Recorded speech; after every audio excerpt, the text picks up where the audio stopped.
Bonjour à tous, aujourd'hui on fait un petit exercice de classe inversée, donc je vais vous faire un petit cours à la maison. Donc aujourd'hui on va parler de la révolution états-unienne, mais surtout des causes de cette révolution-là. Donc comme on peut le voir sur l'écran, ça c'est avant la conquête de la Nouvelle-France. La France a un énorme territoire en Amérique du Nord, il est gigantesque, mais comme on sait, les Français sont très peu dans leur colonie, sont surtout à Québec, à Montréal et à Trois-Rivières. Donc, qui est-ce qui peuple le reste du territoire? Ben, c'est les nations autochtones. La plupart qui sont dans ce territoire-là, c'est des nations autochtones qui sont alliées des Français. Pas toutes, bien sûr. Mais il y a beaucoup... la France a un très bon réseau d'alliances au sein du continent. Et c'est grâce à ces alliances-là que la France va être capable de rester sur son territoire aussi longtemps. À chaque fois que les 13 colonies vont essayer d'attaquer, ils vont être repoussés immédiatement par les nations autochtones qui forment une défense d'une grande qualité. Donc, quand les Anglais vont se rendre compte de ce problème-là, ils vont proposer aux nations autochtones un marché.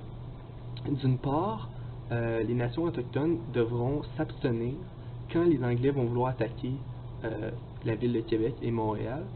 Les nations autochtones vont devoir s'abstenir et ne pas les en empêcher. En échange, les Anglais, une fois qu'ils vont avoir pris contrôle de la Nouvelle-France, ils vont laisser une grande partie du territoire aux nations autochtones. Donc évidemment, il y a beaucoup de nations autochtones, surtout celles qui étaient moins proches des Français, qui vont accepter cette offre-là. Et donc, la Nouvelle-France va se retrouver dépourvue puisqu'elle se retrouve coupée d'une grande partie de ses alliances autochtones de sa défense. C'est ça qui l'avait maintenue en haut de l'eau toutes ces années et maintenant, elle s'en retrouve dépourvue. Donc, la Grande-Bretagne va réussir, même si elle a encore de la difficulté, à conquérir la Nouvelle-France. Le roi de France et la France en général vont être très frustrés de cette défaite, parce qu'on le sait, la France et l'Angleterre sont depuis toujours de grandes rivales. Et donc, avec le changement d'empire, avec la conquête, vient un énorme changement dans le territoire. Donc, comme on peut le voir, la province de Québec, ici en bleu, a été vraiment réduite. En fait, c'est tout simplement tout ce qui reste aux francophones, aux Canadiens français. On peut voir que le territoire en rouge-bourgogne des 13 colonies n'a pas beaucoup changé avec le changement d'empire. Mais on peut aussi voir que la couronne a tenu sa promesse, puisque le territoire en orange est un territoire qui est réservé aux Autochtones. Et comme on peut voir, c'est pas mal l'ancien territoire de la Nouvelle-France qui a été cédé aux Autochtones. Mais là, puisque les Français, les francophones, se retrouvent avec un tout petit territoire, la couronne va avoir peur qu'elle se révolte. Il faut aussi dire qu'elle leur avait enlevé le droit de pratiquer la religion catholique, le droit de s'exprimer en français dans les institutions, et donc elle craint la révolte française. Pour éviter que ça se produise, elle va instaurer l'acte de Québec. Donc, l'acte de Québec, qu'est-ce que ça fait? Ben, premièrement, ça va redonner une grande partie du territoire qui avait été perdu lors de la guerre de conquête aux Français, aux francophones. Et aussi, ça va leur redonner plusieurs droits qu'ils avaient perdus, dont ceux qu'on vient de mentionner. Et donc là, si on regarde bien, le territoire des 13 colonies, il ressemble pas mal à ce qu'il était avant la conquête. Le territoire des francophones, la province de Québec, ressemble pas mal à ce qu'il ressemblait aussi avant la conquête. Et le territoire indien, on voit qu'il a vraiment rétréci.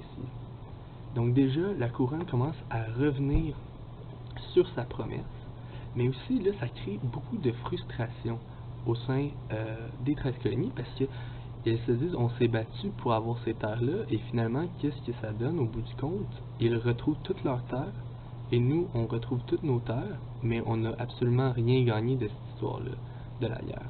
En plus de ça, puisque la guerre a été extrêmement coûteuse pour la France, mais surtout pour la Grande-Bretagne, la Grande-Bretagne, pour résoudre la situation, elle va tenter d'augmenter les taxes qui étaient déjà présentes dans les 13 colonies, et même d'en créer des nouvelles. Comme ça, elle pense qu'elle va pouvoir s'enrichir à nouveau et combler toutes ses pertes. Cela étant dit, l'oppression de la couronne britannique, additionnée aux idées des Lumières qui sont extrêmement importantes à cette époque-là, vont pousser les colons britanniques à se soulever justement contre cette couronne-là, la couronne britannique. Et donc, si on regarde après la Révolution états-unienne, on voit que le territoire des États-Unis, ça a englobé le territoire qu'il avait perdu. En tout cas, une bonne partie du territoire qui avait été perdu durant l'acte de Québec. On voit aussi que le territoire autochtone que la couronne avait réservé aux nations qui avaient décidé de s'abstenir dans la guerre est complètement éradiqué.